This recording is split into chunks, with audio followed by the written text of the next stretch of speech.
The most overtuned units in Dragon Ball Legends history. Using the word overtuned doesn't necessarily mean they were broken, but they did something a bit too good, and the developers just didn't balance it well. But in most cases, it will probably mean the unit was somewhat broken, just not always. So we got some to mention. Let me know in the comment section if there's anybody I missed out, as obviously there's been a lot in Dragon Ball Legends history. I could pull out a part 2. Let's get into this. Right, so the first unit we got is Ultra Full Power Frieza. There was no way this guy wasn't making the video, but I think it's a lot of things that stack on top that make this guy excessively overtuned. But let's talk about the obvious. It's his Death Beam. The idea that you can combo it makes it super annoying, and it doesn't take long to fill. Very evidently, I think it should take more to fill, or even in usage it should take a bit more gauge, so then the requirement to fill it would take longer. But it just feels like he's popping out Death Beams every couple seconds and extending his combo to unreasonable amounts. He's going to be damaging you an excessive amount as a result, and because there's also no purples in the meta, good purples at least, there's literally no one there to help you stop him. So he's free to rampage, and he just has the advantage over everybody in PvP. It's quite tough, but then giving him that isn't where they draw the line. This year they've been avoiding overly buffing units, so they've been trying their best. Some units are an exception, but with this guy, they go back to 2024 Dragon Ball Legends and they stack on top the endurance layer with buff cancellation. Bear in mind, this whole anniversary we haven't had a unit that's had both of those combined, which is a good thing because it means that the units we're fighting in PvP do have weaknesses to exploit. But with Full Power Frieza, there's no openings, no purples to counter him. He has endurance and buff cancellation, so it's not easy to one-shot him. If he gets a combo, it's gonna go for a while, and he's gonna do good damage just off his strikes, blast, the green card that can combo, and a Death Beam. And then on top of that, let's just say you somehow manage to deal with him. There's probably Ultra Super Saiyan Goku on the sideline waiting with the KO guard to save him. He's just ultra safe and definitely overtuned in his own right, but the situation makes it 100 times worse when trying to deal with him. Ultra Full Power Frieza had to make this list without a doubt. Next up, we got Legends Limited Super Saiyan 4 Goku from Daima. Very obviously overtuned. On his own, he's still a force to be reckoned with, but of course he has the drawback where he has to be used on Daima. But that goes without saying, people were gonna do that anyways. But of course, it would have been 100 times worse if they didn't restrict him and you could run him on any Saiyan team. Imagine running him, Ultra Margin Vegeta, and like the Super Saiyan 3 Goku. The combos would never end and they would always have priority. You'd literally never get a chance to fight back. But of course, this guy having indestructible is a very harsh layer to go through when you're fighting the Daima team. But the Daima team stacked on top forces him to be run with a team that basically won't die. You've got Majin Ku, Majin Du, who are the main two you'd probably see him with, but you've also got the other options which are also valuable, Super Saiyan 3 Vegeta and the free-to-play Goku Mini. But in short, this guy is an insane 1v3 monster. The damage potential you can get from this guy was truly outrageous, while also being the unit that you don't have to switch out from if you don't want to. Highest damage in the game in his prime, blue card gives him Vanish Restore. If he's last stand, he's gonna become insane. No switching being activated, and also removing your Vanish gauge. That's outrageous. It's a free ultimate in most cases. Let's also not forget the most busted thing. He has the ability to cancel buffs, but not like typical. I just mentioned Full Power Frieza with endurance and buff cancellation. You guys know how that works when people hit blue cards, ultimates, etc. But with this guy, if you switch out from him, that first card that you do to an ally of his, he will cancel buffs from the sidelines, meaning that if you have cover nullification, which basically saves you from being cover changed consistently, that will be cancelled, and now you can be cover changed because of Super Saiyan 4 Goku. I think this is easily the most annoying thing about him, because in most cases your combo would never be able to go long because there'll be someone ready to cover change you, so you always have to be dropping combo. And also, if you're having to drop combo, you become vulnerable to losing your combo. You lose your priority, and the odds are you're going to end up losing the game if that keeps happening. But in his prime, it only required one time for you to lose priority for you to lose a unit, assuming you're not also using Daima. That's just how powerful Super Saiyan 4 Goku was. His presence on the battlefield was just that immense. Undoubtedly so, he deserves to make this list.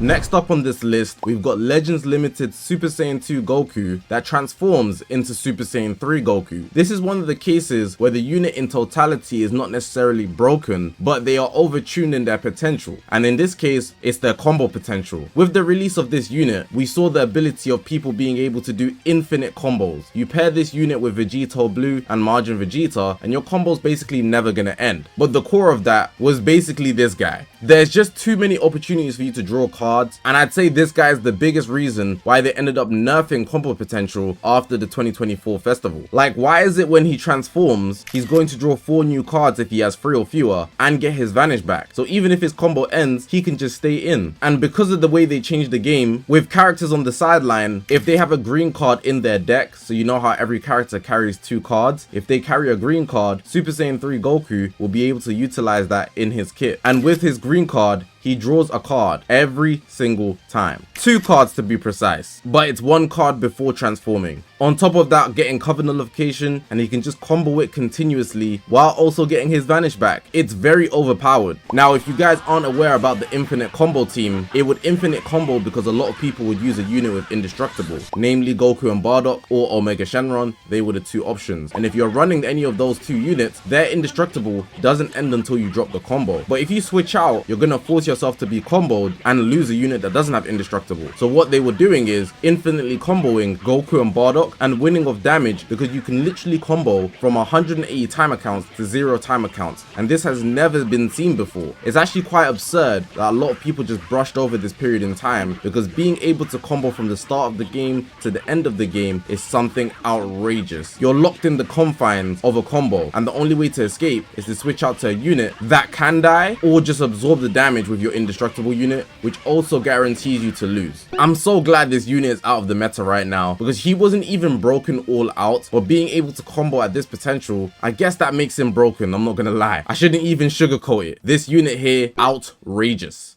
There was no way this video could exist if we did not mention Ultra Margin Vegeta. Talk about overkill here. We know his main intention of dropping was to counter Ultra Super Saiyan 4 Gogeta, the 6th anniversary Ultra, and respectfully so, he completed that mission. But honestly, the mission could have been done without him, with the release of Triku doing his job for sagas from the movies, the direct counter to Ultra Super Saiyan 4 Gogeta. And more reason why I say this unit is overkill is because he continued to thrive in PvP up until the part 1 of the 7th anniversary. That's good longevity in the type of metas that we be getting nowadays. In the past, it made it a lot easier to survive a long time if you had an overtuned or overpowered kit, and that was because by comparison, the other units that release are just not going to be anywhere as near as overpowered as you. For example, a unit like Ultra Gogeta Blue, who released in the 2022 festival, during that period of time, there wasn't many units that could compete with him, especially with how his kit performs, so it's easy for him to last a whole year. But Ultra Margin Vegeta, he was fighting some dogs in PvP, and that just shows how overpowered he was. Just to mention a few: Vegeta Blue, who counters gauges, Super Saiyan 2, Super Saiyan 3 Goku, Beast Gohan, Trunks and Gohan, Ultra Margin Vegeta, Super Saiyan 4 Goku and the Diamond Team, and the Part 1 anniversary units. Even God Goku with his platinum equipment. There was some demons in PvP, and this guy is just a notch above a lot of these units. If we list everything he has, it's really excessive. The buff cancellation with the endurance layer, the counter gauge that can pretty much combo a blue every single time for guaranteed damage, the explosive green for easy potential of starting a combo, and something I think is especially underrated in his kit, he seals a bunch of stuff. He can seal your Rising Rush, he can seal your main ability, he can seal your blue cards and green cards. He hinders you a lot throughout the battle while being the ultimate source of protection for himself. How do you have everything in your deck? I should also add his combo potential is outrageous, and how could I forget the most evil thing about him, his ultimate arts. It locks you in. So if you thought you was gonna escape and cover change, you know, no,